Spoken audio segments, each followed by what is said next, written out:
கற்பூரவள்ளி. வீட்டுல ரொம்ப இடம் இல்லை, அதனால இருக்கிற இடத்துல சின்ன சின்னதா வச்சுக்கோங்க. மணி பிளான்ட் தான் எல்லாமே வச்சுக்கோம். இது கற்பூரவள்ளி. மேலே எல்லாம் மணி பிளான்ட் தான் வச்சுக்கேன் சின்ன சின்னதா. அந்த சைடில் கற்பூரவள்ளி இருக்குது. அந்த சைடில் ஓனர் நிறைய மரம்லாம் வச்சுருக்காங்க.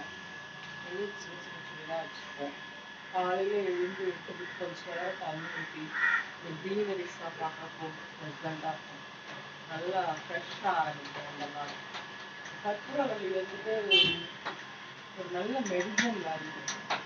நம்மளுக்கு சளி பிடிச்சிருந்தா ஒரு 4-3 கற்பூரவள்ளி எடுத்து மிளகு சீரகம் அதெல்லாம் எடுத்து ஒரு நல்லா சிரப் பண்ணி மிளகு சீரகம் நல்லா மிக்சியில் போட்டு அடிச்சுட்டு பனங்கள் கொஞ்சம் போட்டு ஒரு டம்ளர் வச்சு கொதிக்க வச்சுட்டு அது ஒரு 3/4 டம்ளர் டம்ளர் ஆயிடுச்சுன்னா கொதிக்க வரைக்கும் விட்டுட்டு வடிகட்டி குடிச்சிங்கன்னா இந்த சளி இருமல் எதுவும் இருக்காது. இந்த இதெல்லாம் ரொம்ப டஸ்ட் அலர்ஜி அதெல்லாம் சொல்கிறவங்க வீசிங்கு அதெல்லாம் இருக்காது. அது வந்து வீக்லி ஒன்ஸ் இல்லை மந்த்லி ட்வைஸ் சாப்பிட்டிங்கன்னா ரொம்ப நல்லா இருக்கும். தேங்க்யூ.